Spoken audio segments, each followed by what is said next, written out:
Hola, buenas tardes compañeras, compañeros. Profesor, vamos a presentar el taller 2 que es sobre el efecto Doppler. Los integrantes son Dila Moreira, Matías Toro, Felipe Roa y yo, María Ignacia Aranquis. Nuestra presentación está dividida en 6 puntos. Comenzaremos con el objetivo de aprendizajes y habilidades, luego seguiremos con el diseño del experimento y mostraremos el uso de la aplicación. Luego de esto vamos a mostrar la obtención de datos, los cuales los vamos a poner en el GeoGebra. Y ya por último vamos a relacionar el experimento con el objetivo. El objetivo que seleccionamos es el OAC02, que dice: argumentar acerca de la existencia de límites de funciones en el infinito y en un punto para determinar convergencia y continuidad en contextos matemáticos de las ciencias y de la vida diaria, en forma manuscrita y utilizando herramientas tecnológicas digitales. Lo que hicimos fue diseñar un experimento para calcular una constante física, basándonos en el efecto Doppler, el cual Sheldon nos explicará a continuación de qué se trata. ¿Y Sheldon qué se supone que es? Oh, él es el efecto Doppler. Sí, es el cambio de frecuencia aparente de una onda por el movimiento relativo entre la fuente de la onda y el observador.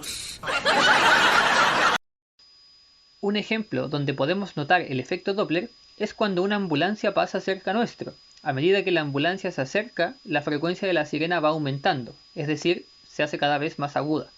Y cuando nos pasa y se aleja, la frecuencia va disminuyendo, es decir, se hace cada vez más grave. El efecto Doppler está modelado por la fórmula que se muestra aquí, donde F0 es la frecuencia que se recibe, F es la frecuencia que se emite, V es la velocidad del sonido, V0 es la velocidad del receptor y VF es la velocidad del emisor o de la fuente.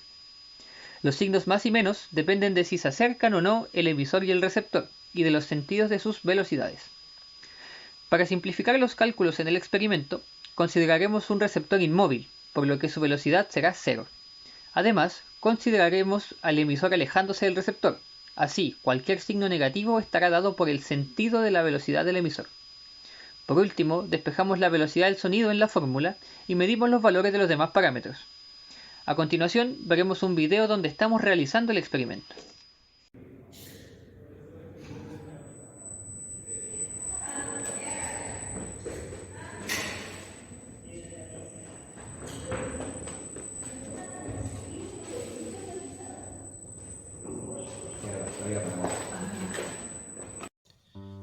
Bien, y para encontrar los valores que necesitamos para reemplazar en la fórmula y también para justificar el uso de la aplicación es que utilizamos el apartado efecto Doppler, que es el que se encierra en círculo en la imagen de la izquierda, y una vez que lo abrimos nos pide los siguientes datos, que son los que aparecen acá: la frecuencia base, que es la que nosotros vamos a poner en el otro teléfono con el que vamos a emitir el sonido, rango de frecuencia y tiempo de paso, que esos parámetros los dejamos tal cual, y velocidad de sonido aparece los 340, que es el valor teórico al cual esperamos llegar después de hacer el experimento. Ahora proseguiremos con la obtención de datos de la aplicación Firefox. Bueno, la aplicación nos otorga la siguiente información: la frecuencia recibida y la velocidad del emisor, ambas en relación al tiempo. Realizamos 3 repeticiones del experimento, variando en cada una la frecuencia emitida. Primero con 5000, después con 8000 y por último con 10000 Hz. Aquí muestran los valores obtenidos en cada repetición. En cada tabla, la primera corresponde al tiempo transcurrido, la segunda corresponde a la frecuencia recibida en el instante de tiempo, la tercera es la velocidad del emisor en el mismo instante y la última columna corresponde a la velocidad del sonido en ese instante de tiempo, la cual se calcula con el despeje que se hace de la fórmula del efecto Doppler. También podemos ver que en cada tabla sobresale una casilla, y este es el promedio de los valores de la última columna de cada tabla. En la tabla rosada, la de los 5000 Hz, este promedio es aproximadamente 335,18 metros por segundo. En la tabla azul, la de los 8000 Hz, el promedio es aproximadamente 343,95 metros por segundo. Y en la tabla verde, La de los 10.000 Hz, el promedio es de 339,41 metros por segundo. Aquí podemos notar que a medida que aumenta la frecuencia, más preciso es el valor que buscamos. Y en este recuadro que podemos ver, podemos comparar el valor teórico con el valor experimental, que corresponde al promedio de los promedios anteriormente mencionados. Y vemos que el valor experimental es muy cercano al valor teórico. Para poder observar el comportamiento de las variables que están involucradas en el experimento, los valores que nos entrega la aplicación los vamos a llevar a un programa de graficación, que en este caso va a ser GeoGebra. Las imágenes que acá aparecen son de un primer intento, del cual no tenemos los archivos, digamos, pero sí tenemos las gráficas. En este caso, la frecuencia del emisor fue de 2000 Hz, pero de todas formas el procedimiento va a ser el mismo para distintas frecuencias, y es que en primer lugar llevábamos los datos tabulados ya a una planilla en el mismo programa, en GeoGebra, y generamos dos listados de puntos, uno para la frecuencia recibida en función del tiempo, que vamos a llamar L2, y otro para la velocidad del emisor también en función del tiempo, que vamos a llamar L1. El ejemplo que tenemos puesto acá en la presentación corresponde a L2, o sea, a la frecuencia recibida, la cual denotamos por FR en función del tiempo X.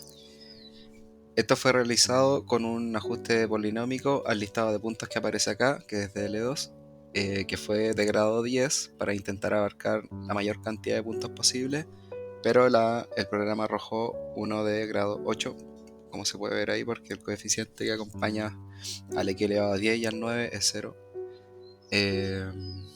Pero eso. Y vemos que en la gráfica vemos que no hay gran variación de frecuencia en el intervalo de tiempo el cual estudiamos. Y esto hace sentido porque tampoco hay grandes variaciones de velocidad. Aquí tenemos la gráfica de la velocidad del emisor, que denotamos por la letra V, en función del tiempo X, la cual fue realizada con un ajuste polinómico sin grado al listado de puntos L1. Notamos que el programa asigna el grado del polinomio, en este caso lo asignó como un polinomio de grado 18, pero descartamos esta gráfica, ya que razonando lógicamente concluimos que no representa fielmente el experimento, ya que vemos que tiene una gran variación en cuanto a la velocidad del emisor, lo que no corresponde con lo realizado. Por otro lado, realizamos un ajuste polinómico de grado 10, aunque el programa también lo considera de grado 8, al mismo listado L2, y si bien no toma todos los puntos, abarca varios de estos y no se ve tanta variación de velocidad en su gráfica. La gráfica obtenida corresponde a la velocidad del emisor, que denotamos como VE. Por último, lo que nos interesaba era la velocidad del sonido, por lo cual su expresión, obtenida de la fórmula del efecto Doppler, la graficamos como una variable en función al tiempo y la denotamos como Vs. Aquí se ve su gráfica, la cual quizás a alguna primera instancia le parecería no tener sentido. Sin embargo, podemos observar varias características interesantes en ella. Primero, pareciera haber una asíntota horizontal, la cual correspondería con la velocidad teórica del sonido. También observamos que en algunos instantes de tiempo la gráfica muestra divergencia hacia el infinito, positivo o negativo. Y por último, notamos que no corresponde a la gráfica de una función continua. Ahora seguiremos con el límite, y nos surge la pregunta, ¿por qué esta gráfica es así? Y hallamos varias explicaciones en el límite.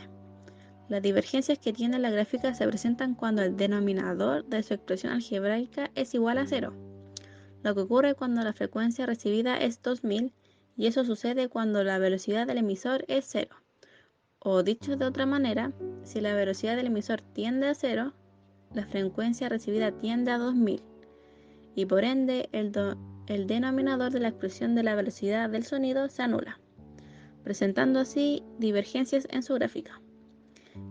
Y cabe destacar que si se mejora la precisión en la medición de las variables, habría menos instantes de divergencias, y la gráfica tendería a ser continua y constante en el intervalo de tiempo analizado. Luego, profundizando sobre el concepto de derivada, podemos utilizarlo para argumentar la poca variabilidad que tiene la velocidad del emisor en el intervalo de tiempo analizado. Aquí podemos ver su gráfica, en la cual podemos notar que no tiene valores tan extremos, esto en una escala del experimento, por ejemplo si lo comparásemos con el ajuste polinómico sin grado que se hizo en el listado L1. En cuanto al concepto de integral, consideramos que no nos aporta gran información en este experimento en específico. Finalmente, y luego de todo esto que acabamos de mencionar, podemos ver la relación que tiene nuestro experimento con el objetivo de aprendizaje escogido. Con el experimento podemos analizar la existencia de límites de funciones en puntos específicos. Vimos la convergencia, o más bien la divergencia de funciones, y todo aplicado en un contexto matemático científico, mediante el uso de un programa para graficar, tal cual como lo dice el objetivo. El modelamiento que fue llevado en este experimento fue desde una idea, desde lo más práctico hasta lo teórico.